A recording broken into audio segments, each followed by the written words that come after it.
Welcome to the You Heard podcast, your go-to for Miami Hurricanes football. Ben, Joe, Poke, and CB break down recruiting, hot topics, and game day action. All right, we'll talk about it at the end.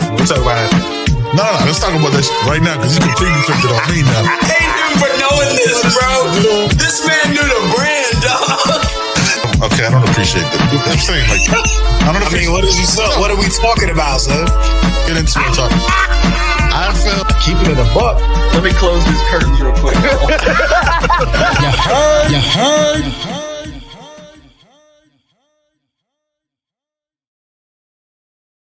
What it is, y'all know what it is. Y'all know what it is. Poke, I don't know if you saw our private chat. I love that hat, but I hate the fact that I'll never be able to wear it. No, you won't, because your head's the size of a moon. Yes, it does. Yes, it's a virtual planetoid. It's got its own solar system. It would just sit up here, like it would just, you know what I mean? Like it would if I put it on, I wouldn't be able to snap it, and I just had to like have it like front like this. Yeah, that's the only way. I do have a snapback on the shelf that does not fit. It's just up there, for aesthetics. With the other 9 hats that do fit. Right. Oh man, how you doing, brother? How's your weekend been? Good, man.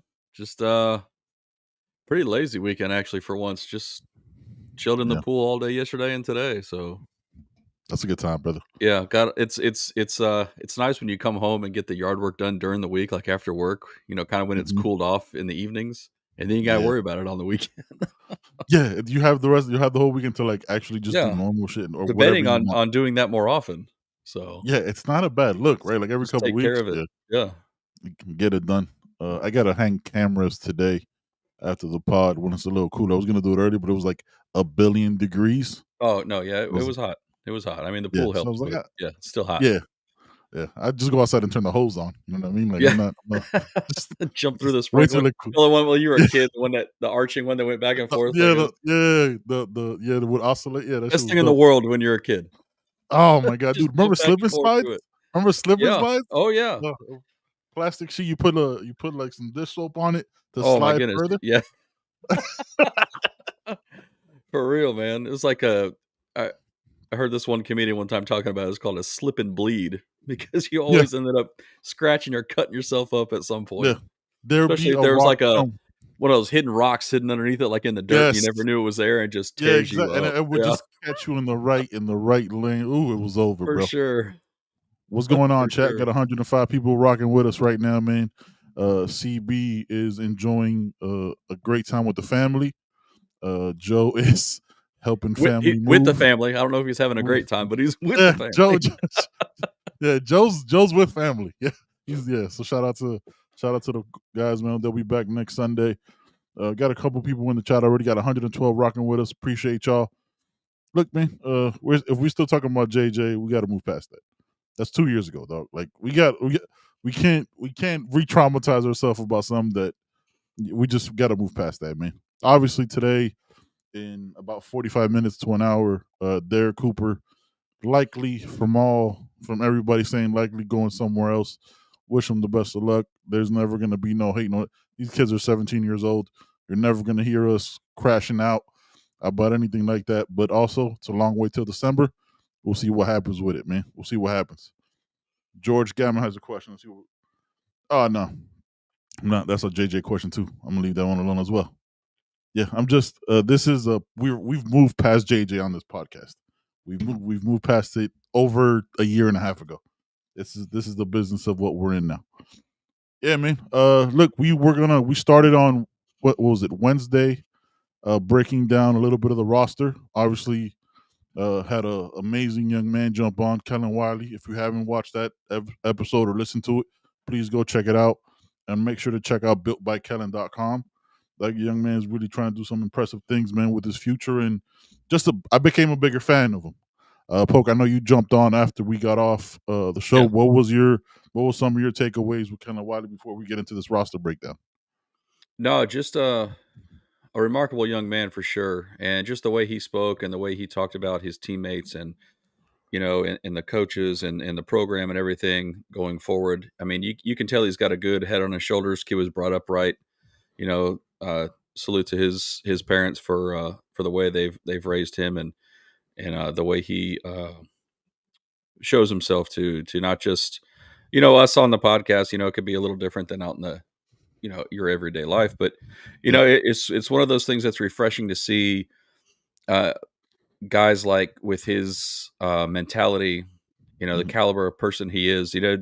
Coach Criswell talks about it all the time. He wants excellent people as well as excellent players, and they definitely got one in Kellen Wy Jr. for sure. Yeah, man. One thing that I listen back to it because like when you're in it, it's hard to like catch everything that's talked about. Because like you're focused on you're present in the conversation, but like, oh man, I wish I would have asked this. Is like I'm realizing even looking at it with him, like he was such a late riser that like you feel like he hasn't even gotten to like as good as he's gonna be. Like he put on like 30 pounds in this offseason, right? Or whatever it was. Yeah, and he's gotten faster too, he said so. Yeah, and he's gotten faster. Like he hasn't even reached what he's gonna be. And I feel like that's a true testament to like his work ethic, man. So shout out to Mr. Wiley and his pops too is always in the chat. Appreciate y'all. Yeah. So yeah, man. Very impressive. If you haven't seen it or watched it, please go make sure to check it out. But appreciate everybody that, what I'm saying, hits that like, hits the subscribe. Remember, we're available wherever you get your podcast right after the show, and make sure to check out the website. All right, Poke, we're about to break down this roster.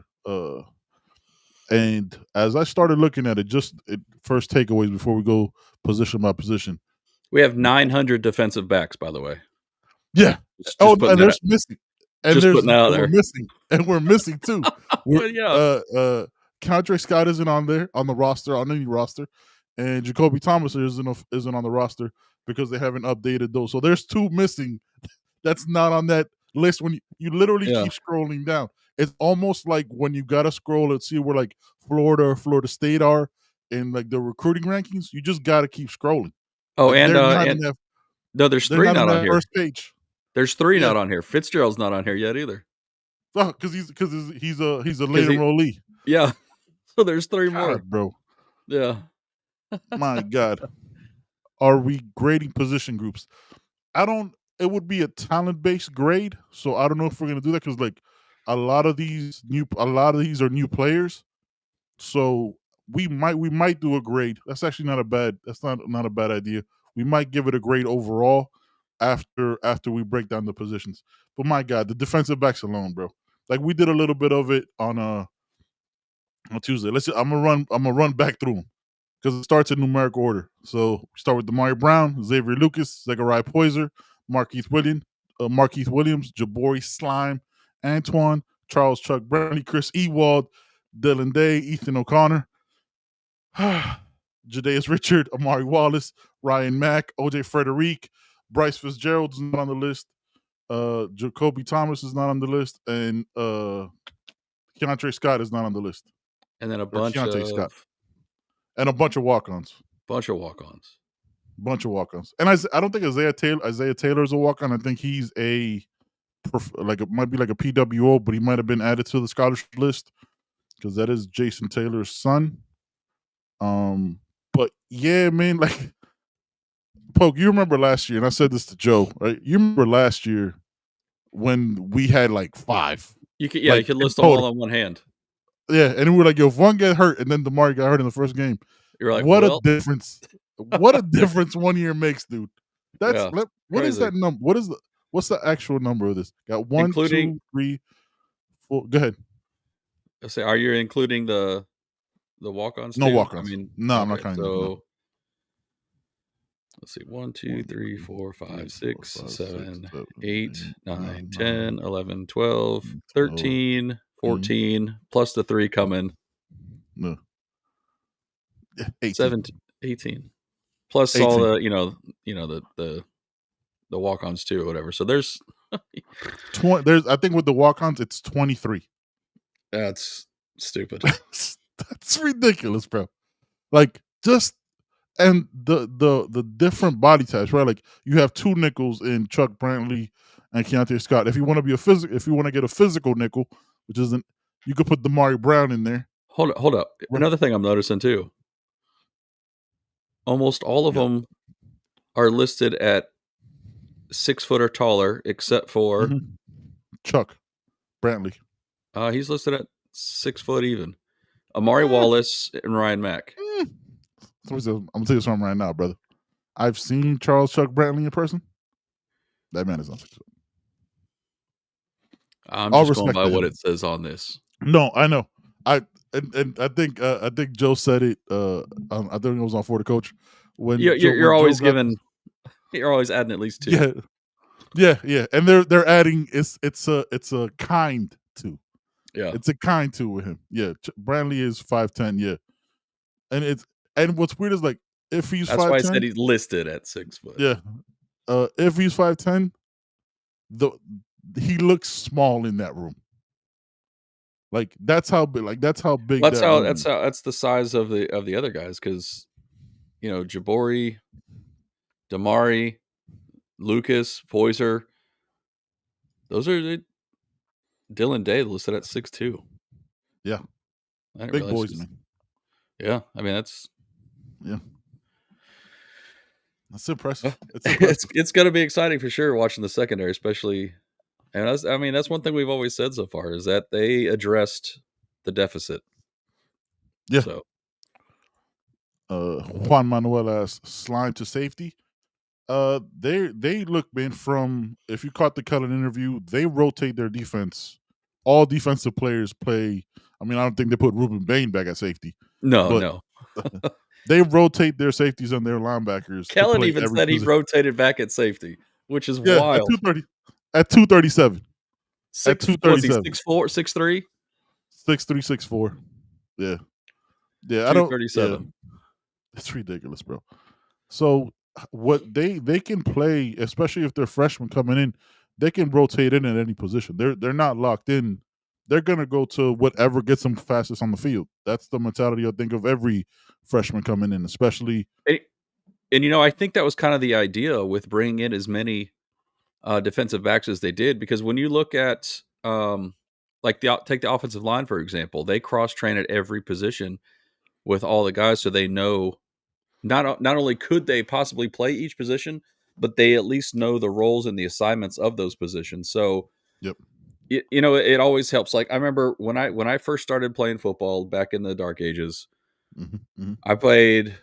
I started off as a tight end my freshman year because I never played football before in my life until I got to high school. Right. So they started me off at tight end. I was kind of the third string quarterback or fourth string quarterback. But by my sophomore year, I was the starting quarterback.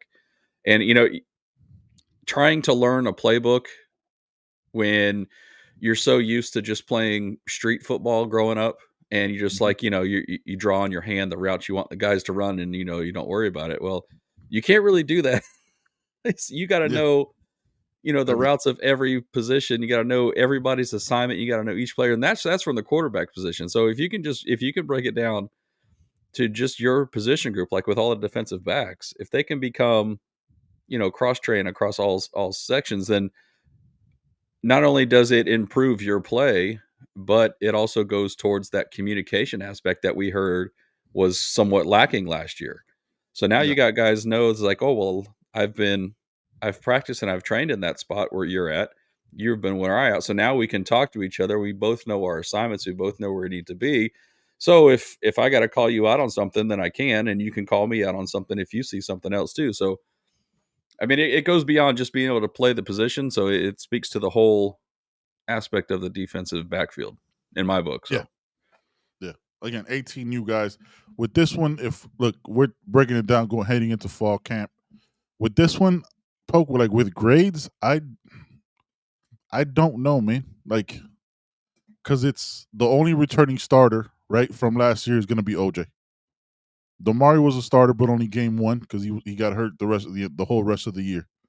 So, yes, you have Xavier Lucas, which, again, if a school's willing to sue for him, must be the greatest corner, you know what I'm saying, in the country. If a school's willing to shut down their recruiting prowess with going after somebody's money.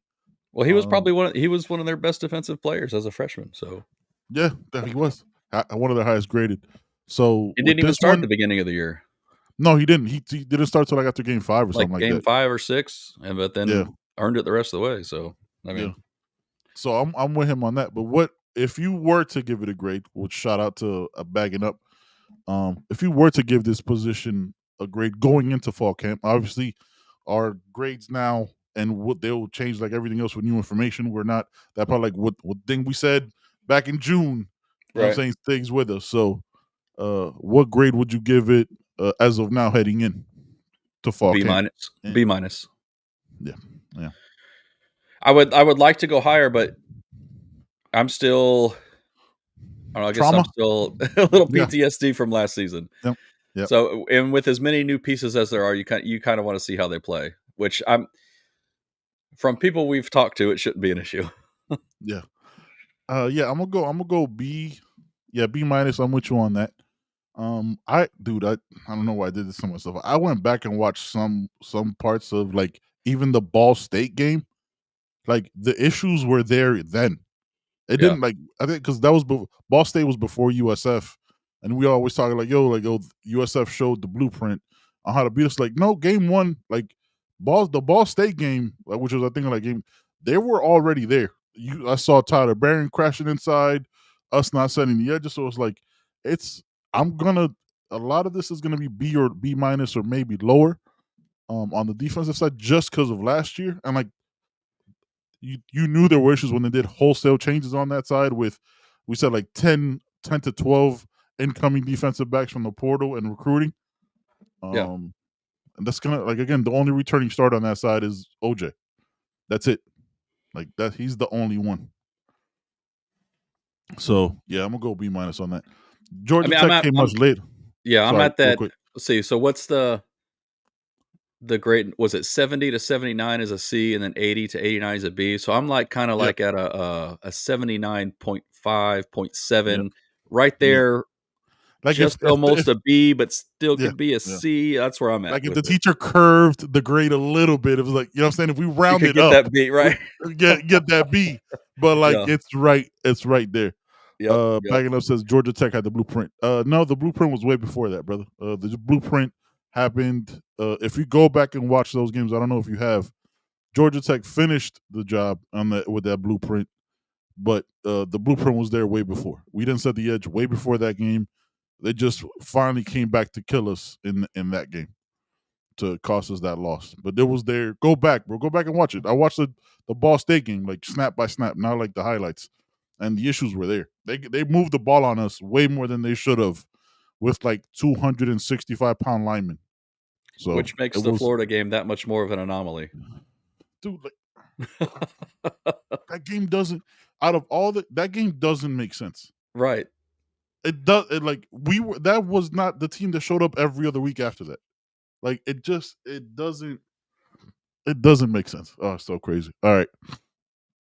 Defensive backs are crazy. Yep. I'm good with that 79.7. I'm good with that grade. That's a great shot poke. I'm with you on that. Yeah. All right.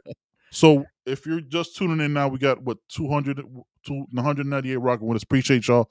Make sure y'all smash that like button. We just did defensive backs. And my bad, Jacoby, if you I missed your question. If you just the previous episode on Wednesday, we talked to Kellen Wy, Jr., basically the entire pod. Incredible young man. Again, make sure to, I'm going to say it every time, make sure to check out builtbykellen.com. He's trying to do amazing things in the community, real estate, already trying to make his name known in other ways other than football, which is amazing. All right, so Let me answer proceeding this with- one real quick. So I Okay, know what you he's got? asked several times. I never got to it. So he has poke how fast was your fastest Ooh, fastball. that's So great. back in the day, I ran it up to about 95. So Oh, to answer that question, ooh, yeah, crazy. usually Nah. sat right around 91 Ooh, on average. I couldn't even seen that, bro. Like, I just would have stood there like, please don't hit me. Please don't hit me. Yeah. Please don't hit me. All right. So, like I said, we're going in order to the roster on hurricanes.com. So from defensive backs, it goes to defensive line. So we're only going to mention the starters, no disrespect to the walk-ons, but the guys that we think will see the field. Akeem Mesidor, Ruben Bain, Justice Scott, David Blay, Marquise Lightfoot, Hayden Lowe, Armando Blunt, Booker Pickett. I think third will get some snaps in some games. Herbert Scroggins, Artavius Jones, Cole McConaughey, Dalen Russell, Dante Simpson, Ahmad Moten, because it goes in numerical order. Yeah. Malik Bryant, and that's where it ends because the rest, Malik Bryant's the last one. And Malik Bryant has a new number this season at number 9. So shout out to him from 2-4. I want to apologize to Malik Bryant. I keep forgetting him when we talk about the defensive line as if he wasn't getting snaps last year. I think he'll be in that, was it Elijah Alston? In that Elijah Alston type of role from last year. Kind of like that stand-up. Well, it's because they still have him listed as a backer, though. They don't have him listed on the D-line. I know. They should, though. Yeah, he's still there as a backer. He's the edge, though.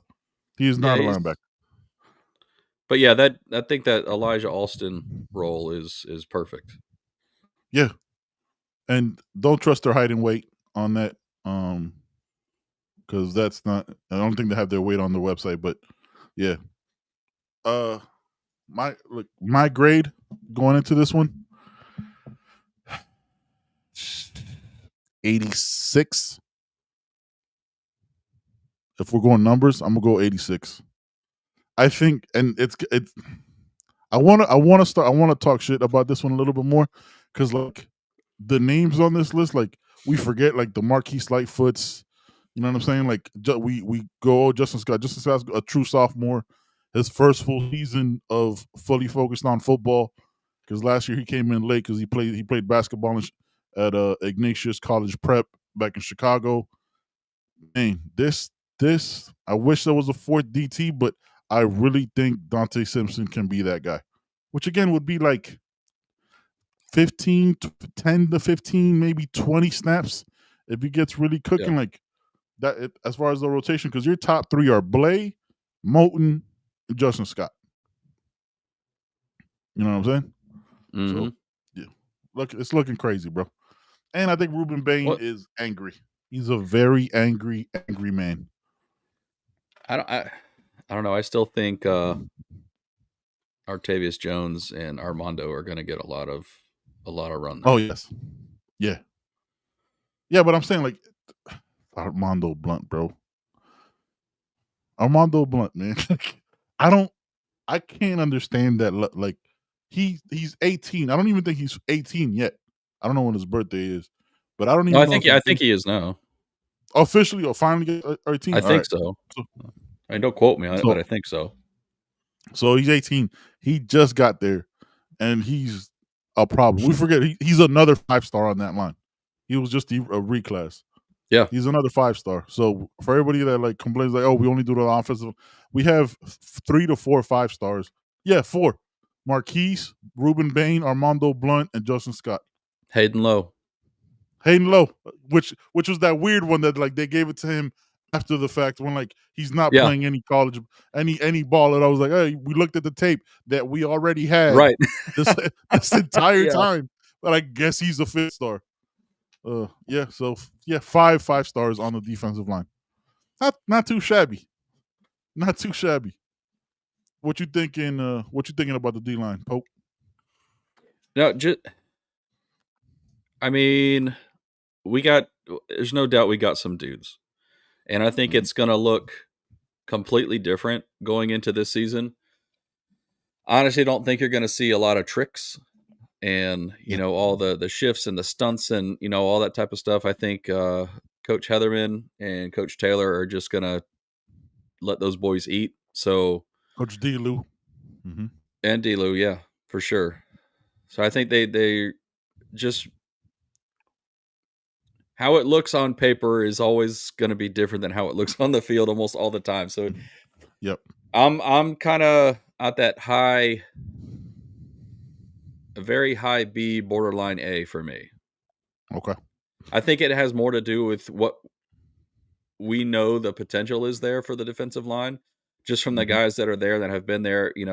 Mezzi and Bain, and Moten. And knowing what those guys can really do. We saw flashes of it from guys from last year, what we were expecting of Justin Scott. We saw flashes of it from Booker Pickett last year. What Hayden Lowe, what everything we're hearing that he's bringing along with, Scroggins, what we know Cole McConaughey can do. So I think the blueprint's there.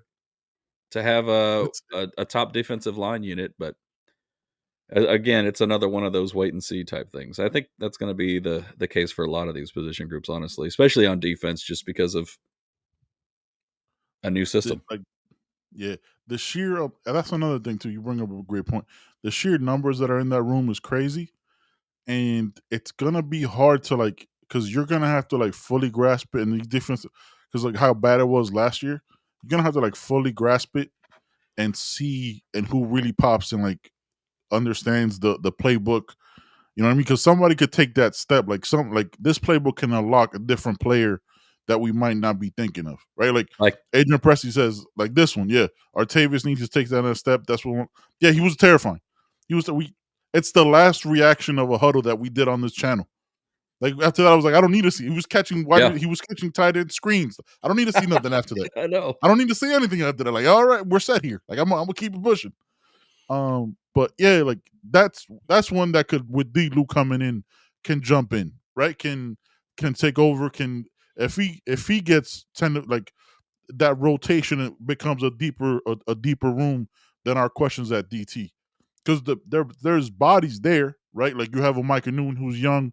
There's the bodies you never know who could tap into some potential throughout the season, get a better grasp of the defense, and who could pop in later, who could give your top guys a rest and keep them fresher throughout the season. That's crucial. Yep. So yeah. So what do you think? 89? Yeah, I gave it. That's kind of where I'm sitting. Okay. Shout out to Backing Up for giving us the great idea because that was a great shout. Great shout. All right, so that's D line. Again, throughout the fall, as we get more information and we hear things and we see what's popping and stuff like that, we'll give you guys our updated rankings. But a lot of this is gonna hold off till ND. But the week before, we'll do our season breakdown. All right, what's next? Linebackers. All 28 of them. Oh, dude, there's so many. There's so many. This has to be a 105-man roster. There's so many names. There's a lot of walk-ons too. Yeah, there's a lot. There's quite a bit of walk-ons, which is good. You don't need to play all the guys. Rotate them out. It's fun. You could always, and you could tell who the walk-ons are when you see them. Yeah. If we're being, there's a difference in body shape there. All right, it starts with Malik Bryant, but again, he's more of an edge. They moved him there, unless he moved back. But I don't see him in that room with the linebackers. I see him more as an edge on that line, coming into his junior year, a true junior. So let's go. It starts with Popo, Bobby Washington. Hopefully, he's recovered from his offseason surgery. Again, that he posted. We don't break medical news on this podcast. It's not what we do here. You got Jalen Alderman. That is not 6'1". Cameron Bobby Pruitt, Kellen Wy, Wesley Bassint, Darius Hayes, Chase Smith. What else? What else we got? That's it. Marcelin. Oh yeah, Zeke Marcelin, a true freshman, 5'11", probably. Yeah, and that's it, 'cause the rest of them are Torre's not on here. Torre's not on here, and Kamal Bonner's not on here. And yep. Yeah. Mo, shout out to the donor. I saw you in the chat earlier, my guy. Appreciate you. Start Pruitt. Start Pruitt over who? Mo, give me some context, brother. Who would you have him on the inside or the outside? You're gonna play the sophomore and the freshman. Want to do a Kellen Wy? You know what I'm saying? You want to do a Kellen Wy, Cameron Bobby Pruitt starting line with rotation, but that's probably it's a lot of guys in there, dog. It's a lot. All right, with that, since Mo and Kamal Bonner are not on there, so that's 10 linebackers, right? Did I count that right? Yeah, I had. Then you got a couple here. They should have them separated, but let's go 1, 2, 3, 4, 5, 6, 7, 8, 9. So 11. So 11 linebackers, not counting the walk-ons. Okay. So I think that's where we'll go. So who do you have if we play a 4-2-5? Who right now? Again, this is a paper decision. This isn't Snap's decision. Who are your two? Wes and Popo. Yeah, I'm a dude. I've been thinking about this. There's a part of me that wants to put Wes in the middle and put Mo on the edge. Mo Torre coming off, because he's not on there, but like because he's never. It's true. Like he's never played middle. Motora, and Yeah. like we're like penciling him in there for some reason, but like he's more of outside, and he's a monster though. No, he is. And, It's he's ridiculous. he's ridiculous, yo. I have to put Mo. I have to put Mo, and yeah, I don't know. I don't want to be disrespectful. Yeah, but that would be as of right now. Again, it could change. Who catches on? Like they could put Mo in the middle because he's already has familiarity with Coach Heatherman. Played with him at Rutgers. You Right. know what I mean? If that's who he wants calling the defense, that makes sense. I don't see a poke. You could tell me. I don't see a world where an outside linebacker is calling the defense. I always just imagine that to be the middle linebacker calling the defense. So wherever you want to take it, brother, what you thinking? There's Yeah, I know. looking at it, there's so many names that you want to be out there, but only what if they only go with 2. Mhm. I just think there's going to be a lot of different packages for what they're wanting Yes. to do and Yes. whatever the situation is. And I 100%. honestly think we're going to see quite a bit of rotation at the linebacker position, honestly. Yeah. But that's just, Yeah. it's, I don't think in any, and this is just a forecast. I don't think in any 2 games the same linebackers are gonna have the most snaps. I think because you have if you play like if you rotate them, I think who you start might not be who gets the most snaps throughout the game, and they'll go with like, okay, this guy's playing well this game, and it's not gonna be like, oh well, we like him. You know what I mean? Like I think they'll do it like situational on that sense because the DC is also the linebacker coach. mm-hmm. So I don't ever think like if let's say Mo, Torre, and West start, for example, right? I don't if it's a pass heavy team, you might want linebackers who are better in coverage and more athletic, like a Cam Pruitt and a Kellen Wy if he's starting to make those leaps and bounds that where they feel like they could trust him as a freshman. You know what I mean? Like Oh no, I 100% agree. And if it is like a run heavy team, yeah, you're gonna put a Motora and a Popo in there. Right. Because there's see ball, get ball, kill ball. Like there's you know what I mean? Like those 2 people don't wear football pads to tackle. Like that's just them being Tonka trucks out there. So I don't think it's gonna be. I think the rotation, and I think everybody in that room knows it. Everybody's gonna have the opportunity to take snaps, and it's up to them to do it.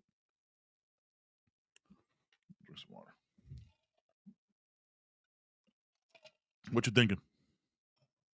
No, I mean it can only get better, right? It can't get worse. I don't see it getting worse. But I don't know. I don't know. I have a lot of weight on West just because he's been at that middle role for going on his 3rd year now. And everybody says, "Oh, well, he needs to, live up to his potential. He needs to show more on the field." And if you look at what he did his freshman year to what he did his sophomore year, you see that jump he took from his freshman year to his sophomore year. Now coming into his junior year, I think he's going to be looked at more of a leader on this defense because he's been there and he's kind of taken on that role, which I think is only going to make him better. And I think bringing in the guys that we did and seeing how these freshmen are stepping up and playing, you can only hope that makes him a better player. And if that's the case, then, you're set. But, having numbers is a good thing. So it's a good problem to have. Yeah. And I think the floor keeps getting raised, right? We're not going to see like the drop off from that we saw year 1 where again West year 1 was starting as a freshman. There was senior guys here. There was junior guys here. So Mario, Coach Cristobal on the staff, even back then, has shown you he's not afraid to play the young guys. It doesn't matter who's there. Like if a younger guy is better, they're gonna play them. West started as a freshman last year. If we're gonna, us as fans, we do it because we started talking about it at the beginning of this. Like it's hard to watch that defense from last year and not be harder on these guys. So West in that sense takes a hit. Again, there's nobody in the West is really our one returning starter from the linebackers and safeties besides OJ. Right? Like he's it. Like the linebackers are all gonna be new. Like a Popo from last year, yes, but like Popo was hurt throughout the season. Alderman from last year. I don't think Alderman's gonna see the field. Like I don't know. Like I think he's gonna like to me. Like who knows? Yeah. I don't know. No. But like I think the young guys will surpass him. But like you had the Kiko from last year that they never took off the field.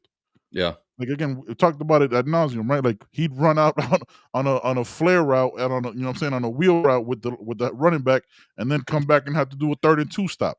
Right. Like there was no rotation last year in that position until Popo got up from his injury. So there's depth there that we didn't have before. Yeah. We have to let Juan Manuel whole new coaching staff. Whole new coaching staff.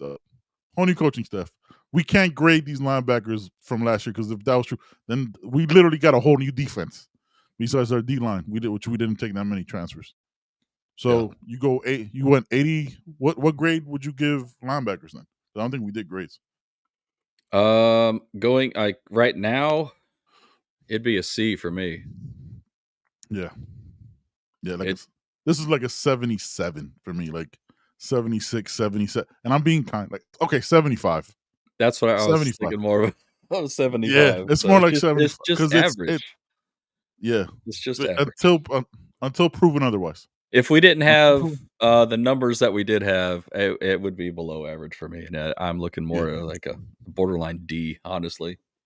Yes. But having the numbers and having the ability to hopefully, rotate the positions, it bumps it up a few for me. So yeah, having the depth there is what bumps it up. I'd be like at a 69, 70 if we didn't have the numbers we had. Yeah. And I'm looking back, I'm glad we got the transfers that we did, because other than that, it would have just been all freshmen and West. Oof. Like on some real shit. All like, freshmen, West and Popo. I mean that's that's it. That would have been rough. Wow, y'all are kind on these grades. Where do you 84, FTW, 84? Please write your grade out. Like help me understand where you're at a mid B. I'm confused because again, like that we just said it, right?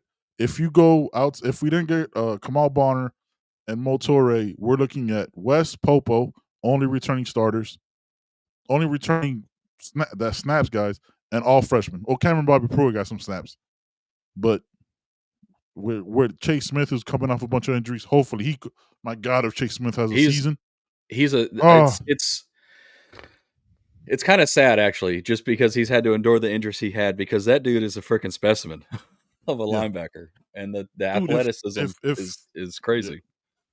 If him and Motore both have had terrible injuries, can like just have a season, this has the potential. This linebacker room can be like 86, 87 easily, right? Like if just like off like what we've seen from them with Motore, what we know the specimen of Chase Smith to be, 86, 87.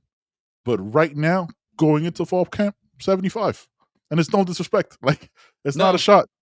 I'm sorry. Like a lot of this is unproven. Now, what do you want me to do? Like give you a grade on what you might be? Nah, man. I'm giving you a grade what's on paper. Like this isn't a potential thing. And also, last year we didn't think our linebacker room was a 70 going into the season.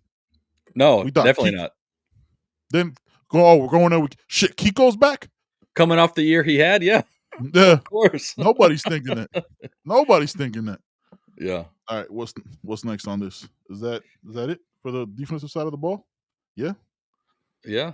Because now we go to the 87,000 offensive linemen. I'm skipping over long snapper, Poke. I hope you didn't want to break that down. Well, I mean, it's going to be a new one. So yeah, we had what's his name for and a new kicker too. So, yep, 2 new kickers. We need a kickoff. Are there any more Borregalises out there? Are there any? I think there's a cousin. There's a cousin, but he's like 3 years away. Is it? I thought you were gonna say he's 3 years old or something. I was like, oh Jesus. Listen, you offer earlier and earlier and just see what happens. Yeah. Offer him now. He's a Borregalis. Offer him in the waiting room right now. Let's see. This is a good question. Who was a guy like OJ Frederick like last year that can come out of nowhere and make an impact? Says Dante Simpson for me. All right, we'll answer that at the end. Well, that's a great question, Juan Manuel. When we're getting Yeah, towards the end, bookmark that one for sure. yeah. How do I do it? Bam. All right. So, all right. Offensive line. I think this is a great problem to have, but let's run through these names. Again, it's in numerical order, not by ranking. Take a breath because this is like 87 of them. We got CC, Tommy Kinsler, Pancake, S.J. Fatuli, Max Buchanan, Markel Bell, Jaden Wilkerson, Demetrius Campbell, Ines Cooper, Ryan Rodriguez, Juan Minaya, Matthew McCoy, Derek Plaz, and that's where it ends. That's 15. I didn't count the walk-ons. So this is a great offensive line. That's I'm just 15. gonna give you the Who yeah. is this guy? That's 6'7"? Who's that? Is that Door? Where No. we at? Oh, is that Markel Bell? Markel Bell. No, there's another one listed at 6'7". There's another 6'7". Oh, it has to be Tommy Kinsler. No, Tommy Kinsler's not 6'6". I feel like that. I don't know this name. Where is it? Oh, Yarovi Valdez Alfonso. That's a walk-on. 6'7". 6'7". Yeah, that's a walk-on. Remember the days when we were all taller than our offensive line? When me, Yes. you, and Joe were Yes, I taller do. than our offensive linemen? Where like now, the shortest offensive lineman is SJ, but he's a center. But he's a center, so it's fine. It makes total sense. Oh, I apologize. I missed James Brockemeyer and Nino Francavilla. I skipped those on my countdown. Oh yeah. So, I mean, we know who the starters are going to be. Besides that, left guard is up in the battle between Matthew McCoy and Ryan Rodriguez. Where are you at? 97, 98? What's your offensive? It's just offensive line. It's at least a 94. Yeah. I'm gonna go 94. I'm gonna go 95 because I think Markel Bell is about to shoot himself right into the first round. I think you're correct. Is that? Yeah. Yeah. Go ahead. Just to see the progress he made from the first time he came into play, and he was kind of shoved into it, kind of quicker than I think they were hoping. And you could definitely see the potential there when you first come in, but at the same time you're like, oh man, I hope this dude figures it out because he's got some growing to do. And then all of a sudden, a couple of weeks later, you're like, holy shit, we got it. We got one. We got one. For Bro, sure. that was crazy. Like we like gloss over that because like how bad we focus as we do as fans. We focus on the negative of last year with like the losses and shit. But like to the fact that they threw him in there when like our all pro like left tackle got hurt and he was a late walk on he was a late transfer from JUCO, right? Because he came in the summer and they're like, yo, you know what? This guy's gonna be our backup left tackle, and he just at every snap he got better and better and better. So yeah, man, I think and Ines Cooper's my favorite. Ines Cooper's my favorite player on the team. Like Ines Cooper for the dedication that he showed, and I'll say it every podcast when the name gets mentioned. To change his body from 400 plus pounds to what it is now, to possibly being a top 3, top 4 round draft pick, depending on the season he has, incredible, bro. Absolutely incredible. So this is a 95 for me. Yeah.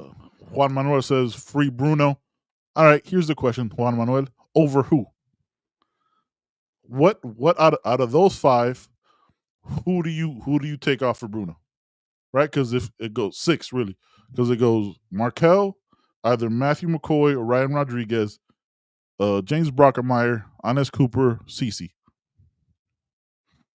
And again, Tommy Kinsler is probably our starting left guard next year, or possibly maybe our left tackle, depending on where they see him, or right tackle. If you push Samson to the left, because Samson will still be here. Samson hasn't left yet. Samson's not going. You know what I mean? Like, I just don't see him bouncing out. Yeah, I don't either. Rich says, yeah, I don't. He would have done it already. He's had 5 portals since he's been here. Like, man's dedicated. Rich Carry On says, "Ayo, I've been saying them to my friends. Ines is dope. Ines is a problem, bro. Leader, just a dope player. My favorite player on the team, without a doubt. So we're at 95. We're 200, and at 95, we're 295 people are rocking with us right now. Please make sure to smash that like button, hit that subscribe. We're available wherever you get your podcast right after this. If you missed any part of the show, you can rewind it here or leave us comments and reviews wherever you get your podcast. My God, this offensive line is dumb. It's It's lovely. Again, let me just go back through this list just by height now. Just I want to make sure I get this out. James Brockermeyer, your shortest guys are going to be your centers.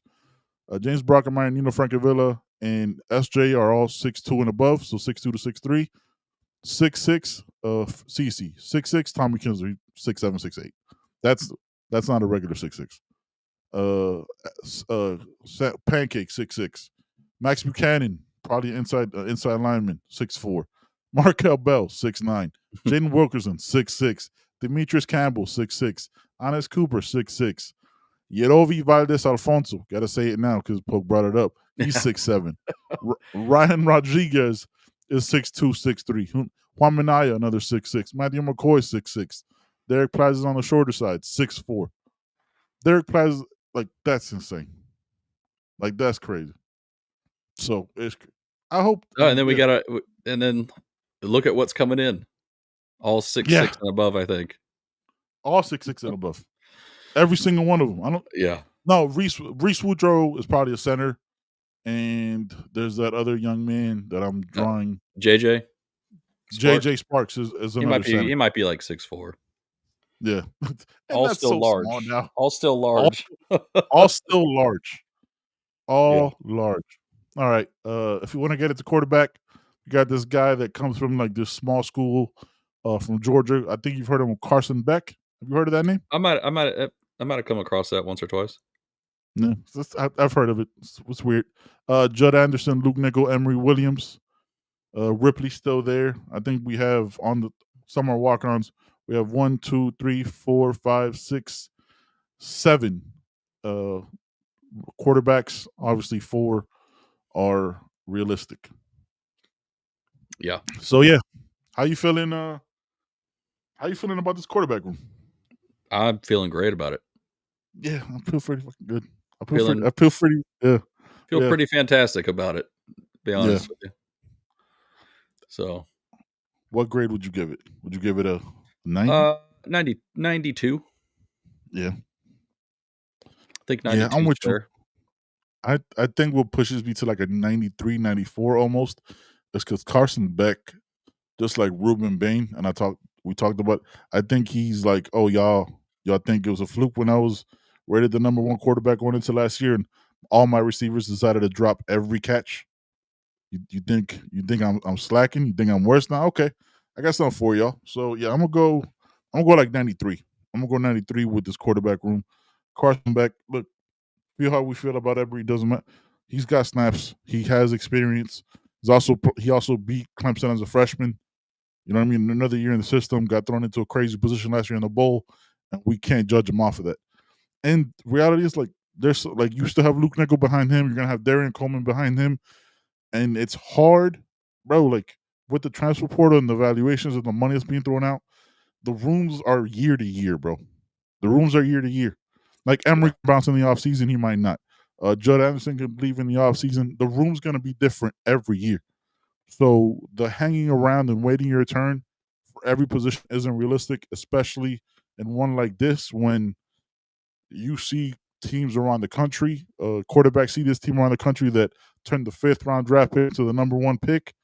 That's going to be a commodity, bro. Like, people are going to see that, and there's always going to be a conversation for transfer portal quarterbacks as long as Dawson is here. And you know that Coach Cristobal is going to bring you the best D-line, offensive line he possibly can. Mm-hmm. Yeah. Well, I think that's going to be the world of difference for Beck coming into this, playing behind this offensive line, and then, having receivers that are going to catch the ball. It's a little important. It's a little important. That's key to having good success as a quarterback when your receivers catch the ball. Just saying. Let's see here. Gabby says Beck can be asked to carry the load, but can be good at protecting. I mean, that's most quarterbacks. Like Yeah. that's, and also like he did it in the SEC. Like we just gloss, like if the SEC is what we're told it is, it can't be that like, oh, now it doesn't matter because he did it in the SEC. Right. Like I think what three straight three straight SEC championship games, lost one, won one, and got hurt in the last one. That offensive line got their other backup quarterback killed.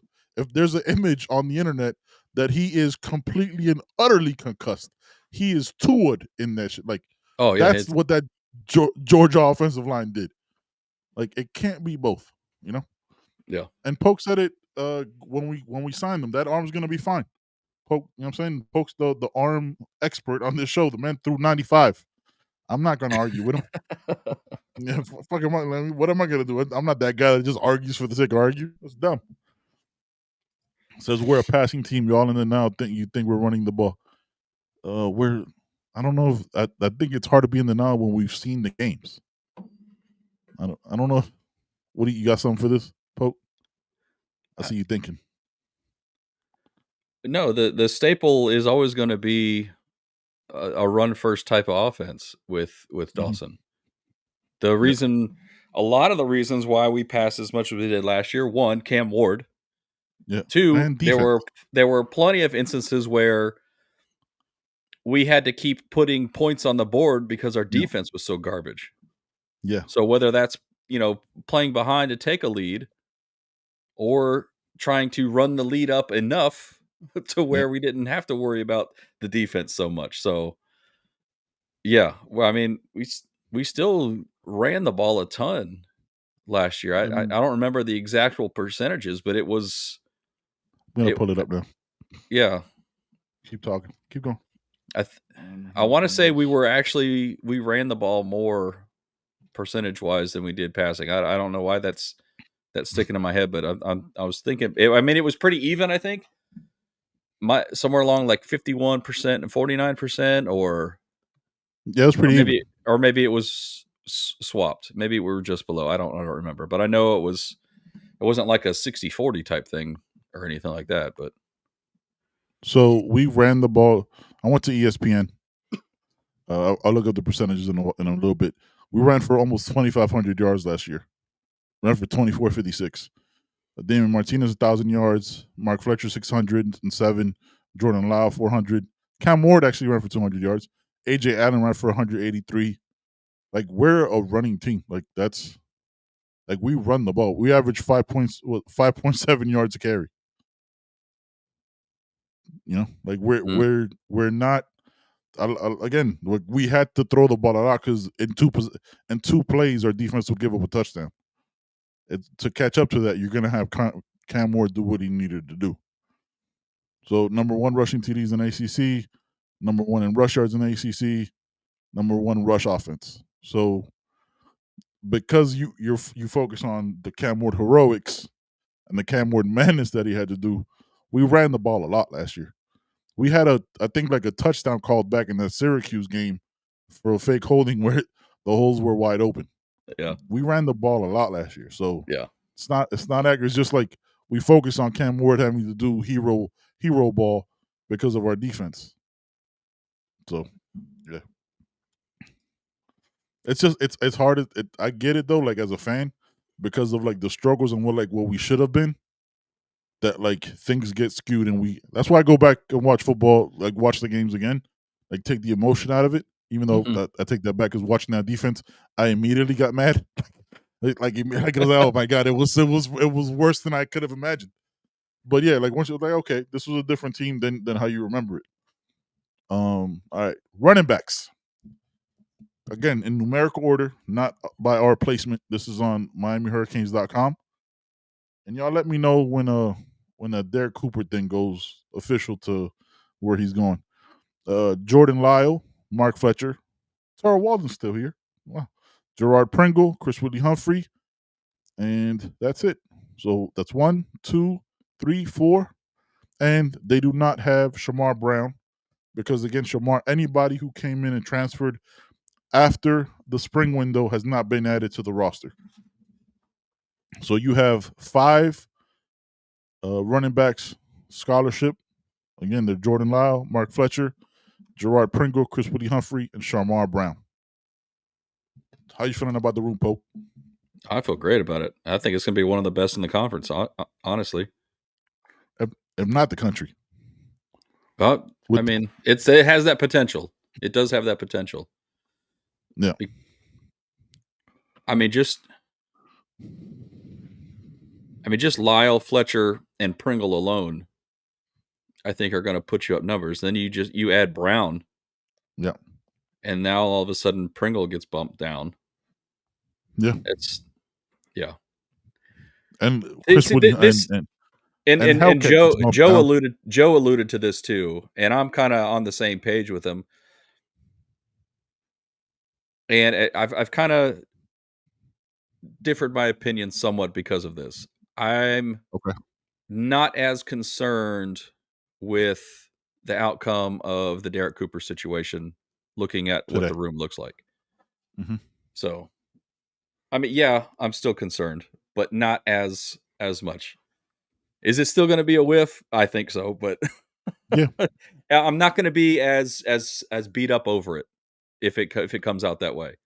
If you know, I would feel worse if we didn't have a running back committed. Oh, like yeah, I would for sure. Like if we didn't have Javion Mallory again, he was hurt. It was half of last year. Still ran for like 900 yards. Please watch his huddle. It's under the comments in on my Twitter. If we didn't have a Javion Mallory, who is a problem, and we didn't have one at all, we put all our eggs in the basket of the Derek Cooper, 100% be a different conversation. But there's a chance Mark Fletcher comes back next year. Like, let's look at this. Like, you still go after all the best guys. That when I'm not saying that, like, I'm not codifying or pacifying that missing on somebody like a Derek Cooper again in July, with not talking about the NIL stuff and how some depending on the state where you live, you can't start getting money because that shit gets really confusing and murky, and it changes day by day. Like in Florida, it can't be deemed pay to play. I don't know how you differentiate that. And like in Texas, there's no rules or parameters. Like, you just pay, and it's not, you know what I'm saying. And that goes for all Texas schools. And in each state, it's so weird. Like I looked it up. Shout out to AI and like the Google shit because it does like a deep research. Depending on the state, each state has different rules and parameters depending on what that state's Congress has done. So if you're if you're in Missouri, like say like a Jackson Cantwell could have already started getting paid by Missouri.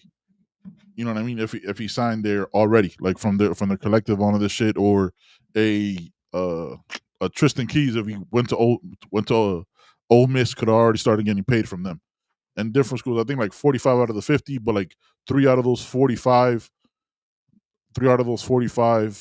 can't be deemed pay to play, and Florida's one of them.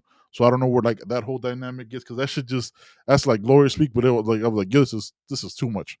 So just looking at it, because I was like, oh, I do wonder about that, because I know we passed some like NIL shit in the state like a year ago.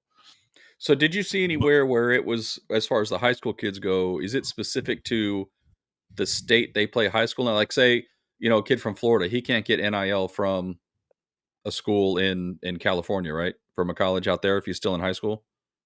Like say a Florida kid signs with USC going into, and he's going to be a senior in high school.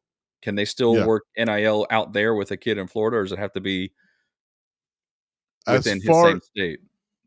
Very much so amateur talking about this, right? Like as far as I understood it, if you could sign paperwork early where like they could start paying you, but there's already like that commitment is a little bit more than just a graphic, right?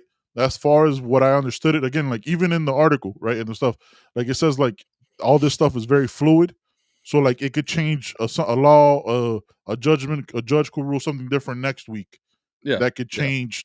You know what I mean? Like they could change the parameters, because there's lawsuits. It's not just like the settlement. It's lawsuits all over the country in every state, right? Like that are trying to do different things to like put it. Because remember, a lot of these schools are state schools.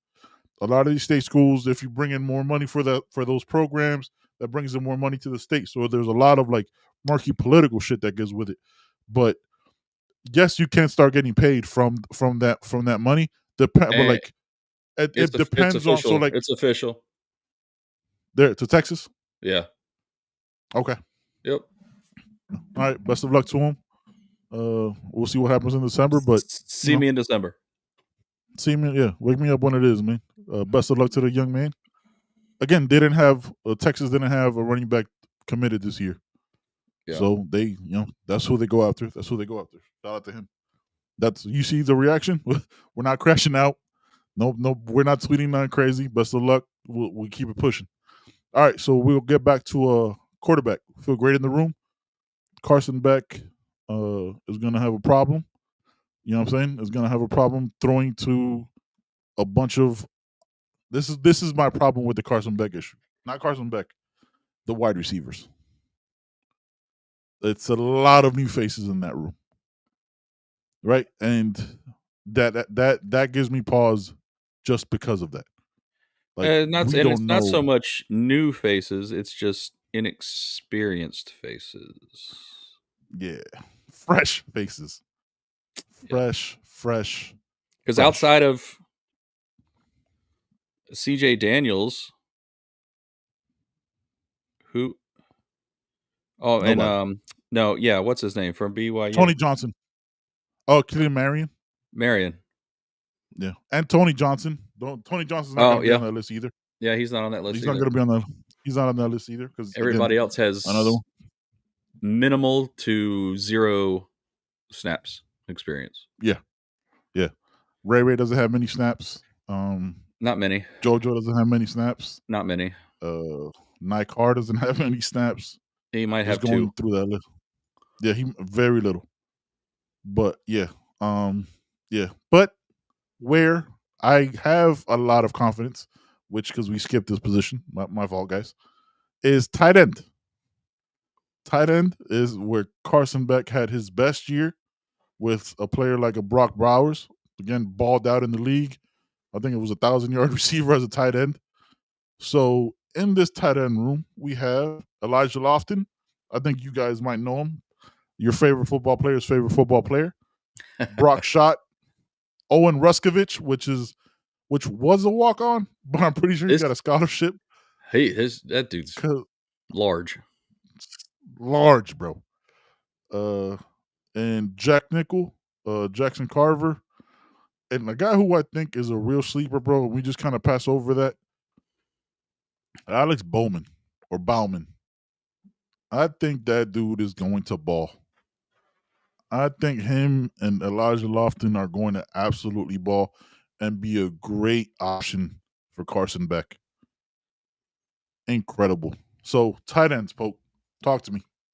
I'm liking the room and how it has, pretty much transformed because we're getting.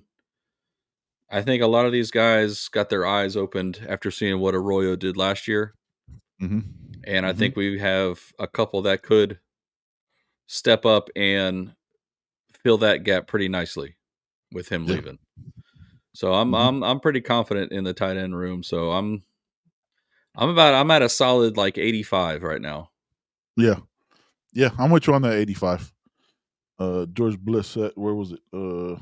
Banging Up says no Bowers type explosion target though. We just gonna skip over Elijah Lofton. I think Elijah Lofton has that. I'm not saying he's that. Look, Bowers is Bowers. I'm not saying he's that. Lofton's going into his sophomore year, but I think Lofton can surprise some people, man. Like his athleticism is not to be slept on. He was our starting, again, it's spring. He was our starting running back last spring as a freshman. Because that's, you know what I'm saying, we didn't have anybody because he was there, and he solid and athletic and could catch out of the backfield. You could have him. I talked about this with Cafecito, I think Tuesday. You could have a backfield of I formation of Lofton at the fullback and Mark Fletcher or Jordan Lyle in that backfield with Carson Beck, and you could screen game with both of them. Yeah, as a tight. The options are there. You can't think about it. You know what I'm saying? You have the Alex Bowman that'll be your Arroyo type. But we know if you have a safety net with a Carson Beck, you open that up and then it opens up things around them. So it can't just be like, oh, this is like the depth there. And I think Brock Shot, that looks like a superhero. You know what I'm saying? I think he's gonna ball out. Don't forget Georgia wanted him I know. when we Like got him. we just So yeah, like you have to remember who we got him over. So yeah, man, I'm really high in this room. I'm at 85. yeah. I'm at 85. I'm at like we could play. Yeah. There's So we could have both. I definitely Yeah. see Lofton as Brevin Jordan. He's reminds me so much of him. I mean, and it's funny because they're the same number and they came from the same high school too. So Yeah. which is crazy. Yeah, he balls out. He's a little bit shorter. He's a little bit shorter than Brevin, but he's stockier. Like his lower half, his legs are huge. I do Yeah. probably his squat game must be crazy. So yeah, man, I really like this tight end room. Yeah. Now, all right. So we're both at 85.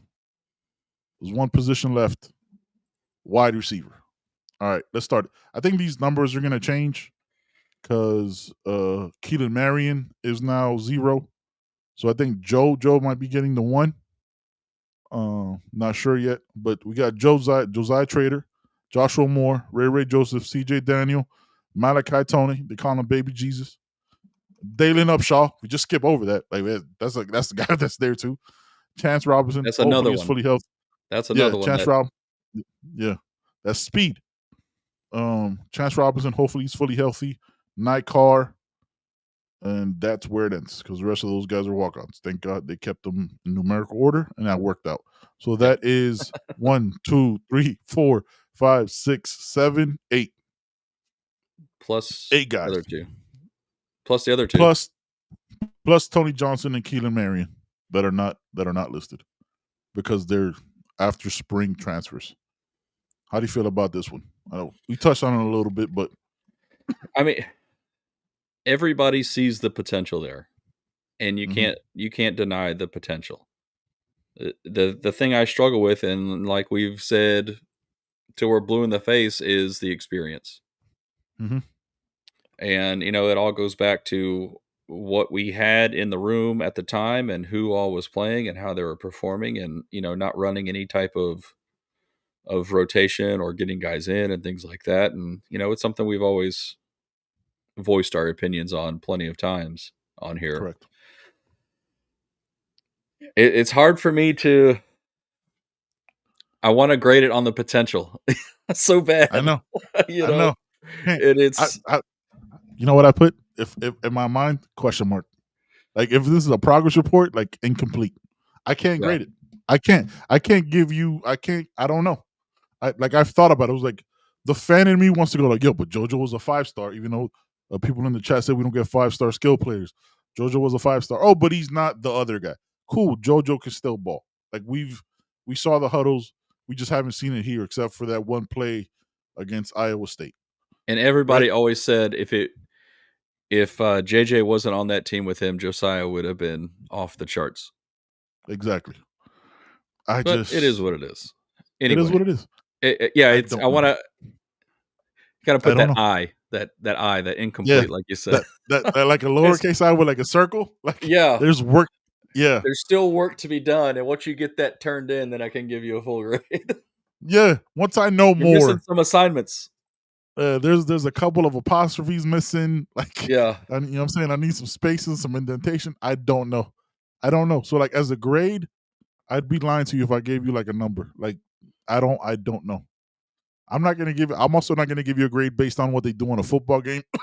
Like when I'm playing with, what I'm saying, when I'm using them, I can't. And I think, exactly. I think part a lot of me people wants to have a hard time separating the two. I do. And I do the same thing too, because I'll be playing college football and be like, oh man, I balled out with so and so, and then why isn't he doing this in real life? And it's like, oh wait, that's just a stupid video game. Yeah, why isn't this guy starting? Oh, wait, that's not real. That's not really him. That's not real. That's not his practice. Not his. Why I just won the Heisman with Marquise Lightfoot. He had like 27 sacks. How come he's not? Yeah. Well, why isn't he starting? That's not. Yeah. Which, by the way, I did win the Heisman with Marquise Lightfoot. That's 100%. I did too. It's like insane. It was funny because Like I'll I'm play a about to. couple seasons and then I'll just simulate a whole season just to see what Yeah, happens. And that was the one he won it on. So yeah. had like I'm 17 about to. sacks and it was stupid. Yeah. I think Mezzi in the game has like 22 sacks, and like he's about to win. He's in the running for the Heisman. That's not, you know what I'm saying. That's not what it is. And it's true that we do it because right now we don't have any information. Like if anybody gives you like there's a what was it? Student of the game. Student of the game says wide receiver is the weakest unit on the team. Oh, yeah. Yes, yeah, because a lot of it is unknown, bro. Like we Yeah. have no idea, which is why for 2 years me and CB always I wish they would rotate these guys. And the truth is, last year they did rotate them, but the plays weren't for them.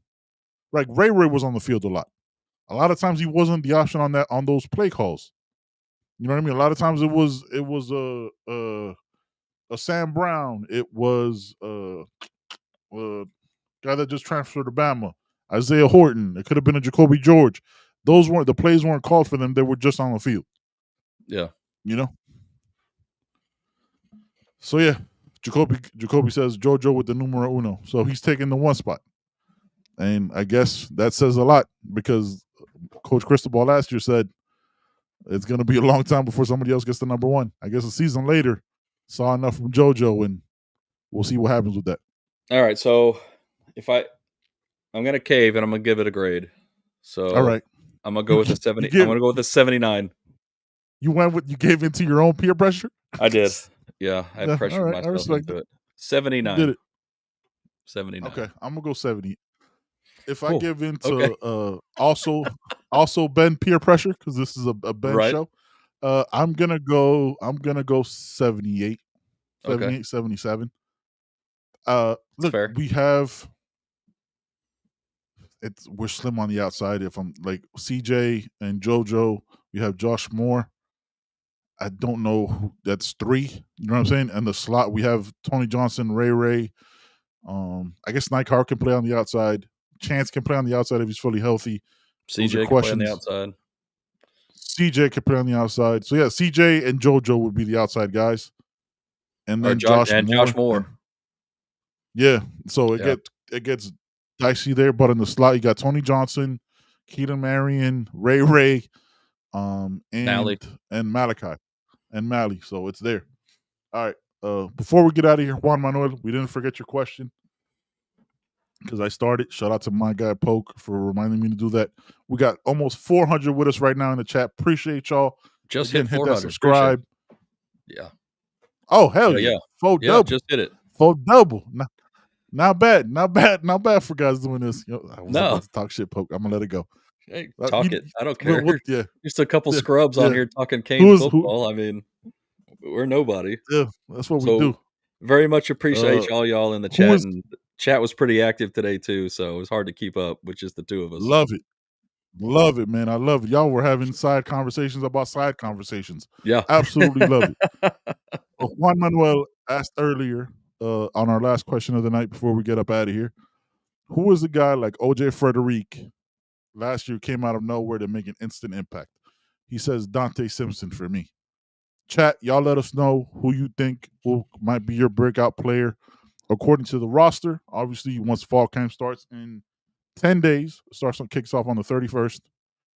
Who you guys think it'll be? But for right now, Poke, I will let you go first because I'm gonna have to think on this because Juan Manuel, in typical you heard fashion, took my choice, who I wanted it to be. So I'll have to think of another one. Oh, there's quite a few, honestly, that could potentially take that. But how about we do one defense and one offense? I'm with that. All right, let's do that. That'll make it a little easier, I guess. Little easier.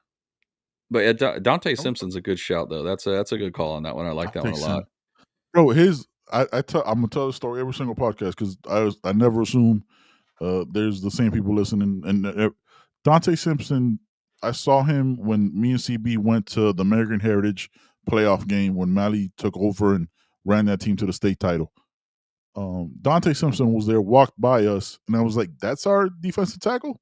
And we had just signed him he had just committed a couple weeks earlier, and all that stuff. And I saw him, was like, "Okay, he's a little bit." I saw him in spring. That's not the same human. Like the growth spurt that he had, the weight that he put on, how different his body looks, just off seeing him, couldn't believe it. His growth spurt was he grew again. Like we forget, like because we want them to be finished products. These are 16, 17-year-old kids. They're gonna hit growth spurts. Their bodies are gonna change. You know what I'm saying? Through that process, and not just with the working. Like their bodies are constantly growing. They're not done growing yet. So he's a completely different human. So Dante Simpson, Juan Manuel is a great shout, bro. Great call. Yeah, great All call right, on that one. who you got on off? Who you got on offense? On offense, I'm going to go with Chance Robinson. Ooh, that's a good one. So I've always liked that kid ever since he committed and signed with Miami. And every season I've just wanted him to see the field, and I think this is the year he does that. That's a great one, bro. Fuck, I hate this. Offensive so difficult, bro. Like I can't go JoJo because like he's already been here. Like, no, you know what? I will go JoJo because he's gonna be the starter on the other side, and I think like because we have high school tape of him, but like people doubt him because they do that comparison.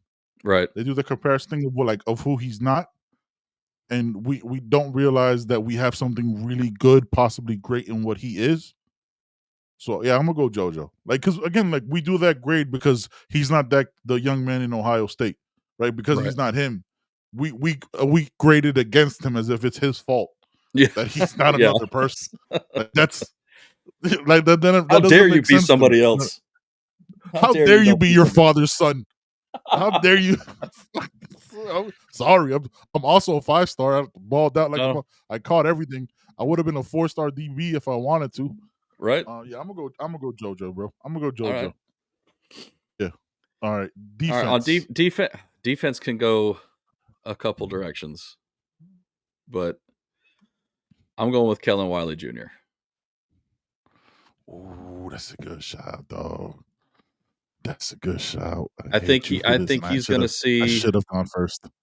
I should have gone first. I think he's going to see the field a lot, and when he's out there, I think you're going to see something special. Honestly. Yeah.